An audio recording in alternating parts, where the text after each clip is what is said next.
Loh, ada yang lebih tinggi nggak?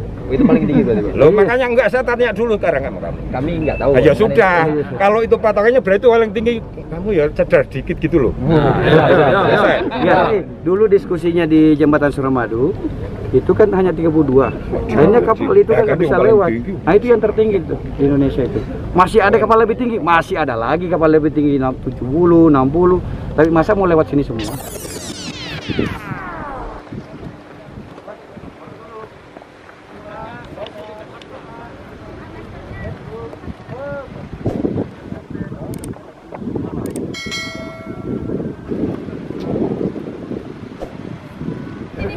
Pak, lihat depan sekali, Pak. Sambil di amusement-nya. Ya. Oke,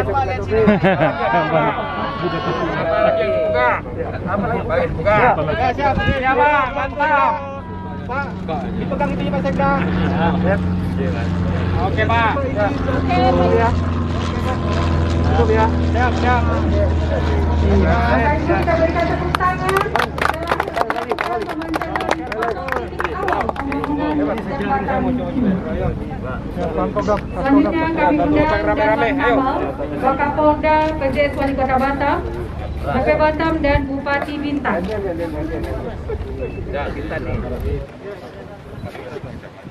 Saya kapal BP Batam baru saya punya tanah biar sah. Izin, Pak.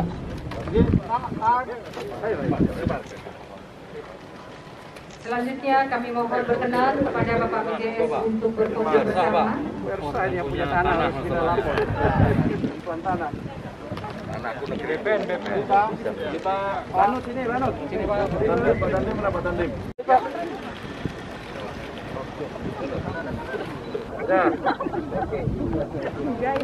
Terima kasih, kita berikan tepuk tangan sekali lagi.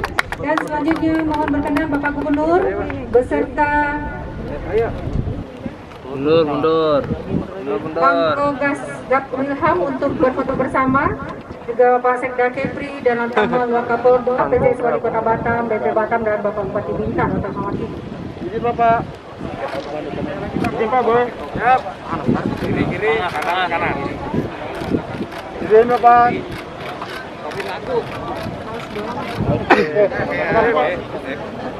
Terima kasih Bapak Gubernur dan Bapak-Bapak tamu VIP kami. Selanjutnya mohon berkenan Bapak Gubernur memberikan waktu untuk para media.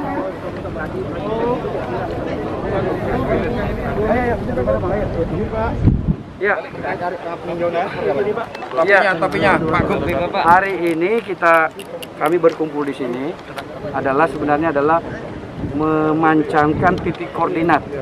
Jadi resminya nanti Bapak Presiden tentunya kita harapkan yang langsung melakukan. Yang selama ini tidak jelas koordinatnya itu di mana gitu. Jadi dengan menentukan titik koordinat ini nanti sudah jelas jembatan ini dari mana dimulainya, titik akhirnya di mana, sehingga bisa ditentukan panjangnya berapa, tingginya berapa, luasnya berapa, kemudian biayanya berapa. Nah, karena sudah jelas biayanya, sudah dikunci jelas lokasinya, sehingga tahun depan saya sudah rencana insya Allah dimulai pelelangan atau tahapan pelaksanaan. Maka di Pemprov kami sudah menyiapkan untuk dana penyiapan lahan untuk di tiang pancangnya, untuk di mana, untuk di tempat-tempat tiang-tiangnya nanti itu di Bintan atau yang di luar Batam. Kemudian kita juga sudah menyiapkan amdalnya gitu. Kemudian angkanya itu juga sudah berapa nilai pembangunannya juga sudah disiapkan oleh Kementerian PUPR. Mungkin detailnya teman-teman Kementerian PUPR, tapi dari situ dengan kami sudah menentukan tinggi jembatan yang bertahun-tahun tidak bisa ditentukan, maka angkanya bisa nanti keluar mungkin dalam waktu dekat. Karena pembiayaannya sementara dari APBN atau bisa juga mungkin kerjasama investor yang lain, apakah investor PMA penanaman modal, tapi itu kita serahkan kepada pemerintah pusat. Kami sendiri sudah berkomunikasi intensif dengan Kementerian PUPR, dalam ini adalah secara teknis adalah Direktur Pembangunan Jalan Jembatan, Dirjen Bina Marga Kementerian PUPR. Kami juga beberapa waktu yang lalu sudah bertemu langsung dan beliau juga langsung ke lapangan. Dan tinggi jembatan itu dan titik-titik ini sudah diketahui dan sudah kami tanda tangan berita acaranya. Sehingga praktis kalau lancar tahun depan tahapannya kita mulai 2021, mudah-mudahan 2023 selesai. Kan nggak terlalu panjang kan, tidak sampai kurang lebih 7 km kan, pendek gitu. Tapi kami tidak masuk dalam proyek strategi nasional. Nah ini sudah masuk proyek strategi nasional, memang kita dorong menjadi program prioritas nasional. Makanya hari ini juga surat saya akan buat, besok kami layangkan surat melaporkan kepada Bapak Presiden tentang perkembangan jembatan ini.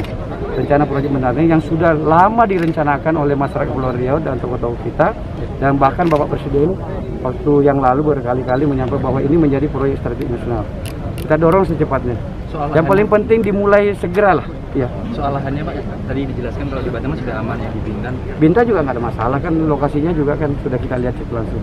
Ini kan ada Pak Kanwil, makanya ada Kanwil BPN saya ajak, kemudian BPN Batam juga kami ajak, BPN Tanjung Bintan juga kita ajak. Semua lengkap kita ajak, ada TNI Polri juga ajak, Kejaksaan juga kita ajak. Saya kira dari model persiapan ini model terbaik di Indonesia untuk proyek strategi nasional. Jadi sejak awal seluruh instansi terkait sudah terlibat dalam proses persiapan dan pelaksanaannya gitu. Untuk pembebasan lahan seperti apa Pak? Pembebasan lahan nanti kita sesuaikan bagaimana hasil nanti dari BPN. BPN kan mungkin ada milik pribadi atau milik perusahaan, kita sesuaikan aja jelas. Dan yang disiapkan oleh Pemprov? Dari Pemprov sudah anggarannya sudah siap. Berapa Pak? Iya kurang lebih 30 miliar ya. Tahun 30 miliar. Untuk apa Pak spesifiknya Pak? Untuk di kaki jembatan itu terutama, di kakinya, di kaki jembatan itu, di trase itu. Makanya kami pastikan lokasi-lokasi itu aman sampai hari ini, tidak ada yang. Kita juga mencegah terjadi spekulan. Makanya ada satgas tadi, ada satgas itu mengawal supaya terjadi tidak ada spekulan. Makanya ada aparat kepolisian, Kejaksaan dengan TNI Polri hadir. Jadi di lokasi-lokasi nanti kita tetapkan penetapan lokasinya. Di lokasi itu tidak boleh lagi ada transaksi atau perubahan balik nama, sehingga spekulan kita bisa cegah.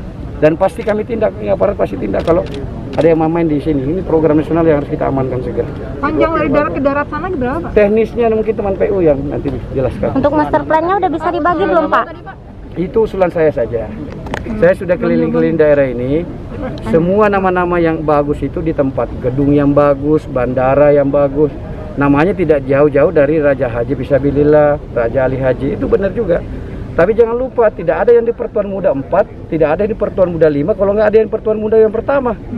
Bagaimana bisa ada 45 kalau nggak ada yang pertama? Nah, yang pertama di sini namanya Pertuan Muda Riau itu namanya yang memindahkan dulu pusat kerajaan Riau Lingga Johor Malak Pahang itu adalah namanya adalah Kelana Jayaputra, yang disebut nama bugusnya adalah Demarewa. Yang tempat itunya adanya di Sungai Carang. Nah, makanya saya usulkan, ya udah nama gelar bangsawannya saja ini kasih namanya Kelana Jayaputra. Usulan toh, usul aja kok nggak diisian. Boleh kan ngusul? Iya ngusul kan, namanya ngusul. Yang menetapkan pimpinan ini anak buah kita. Nanti kalau tidak setuju juga tidak apa-apa. Yang jelas saya kan mengusulkan, dan tentu nanti ada pertimbangan dari Lembaga Adat Melayu, dari yang lainnya. Silakan didiskusikan. Pikiran saya ini, beliau pernah mengendalikan wilayah ini, nah wajar lah kalau kita jalan sejarah. Untuk master plan-nya Pak sudah master plan-nya sudah dikerjakan, DED ini sudah Kementerian PUPR. Nah selama ini sudah lama itu barang itu yang bermasalah selama ini kan nilainya berubah terus.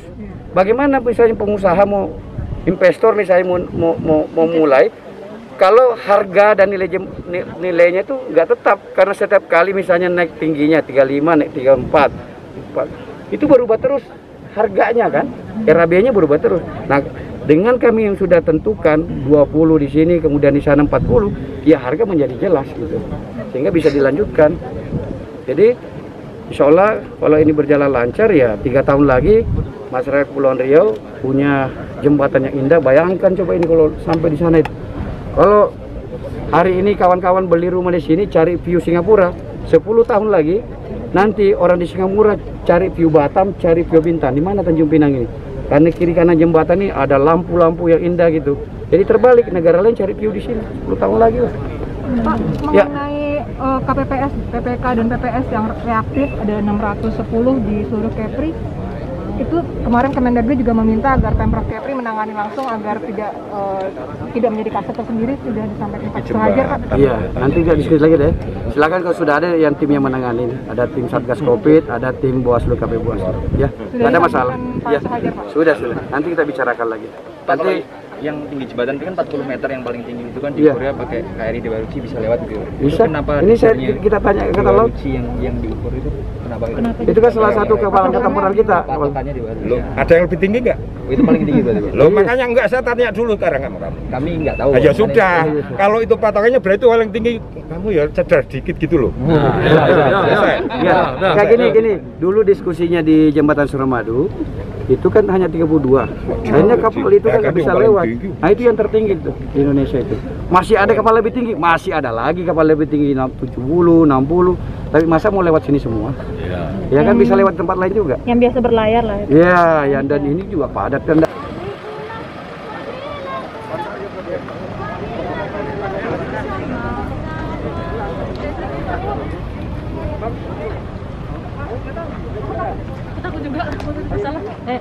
Mana kalian?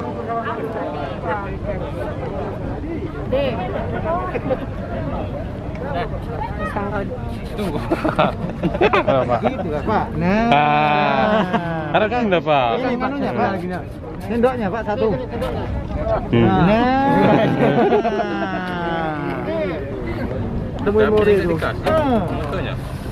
Ini punya aku kan nggak bisa buat moto. Video. Aku harus pakai wifi. Ya udah Pak, di sini di dalam. Pakai lingis-lingis apa? Oh bos.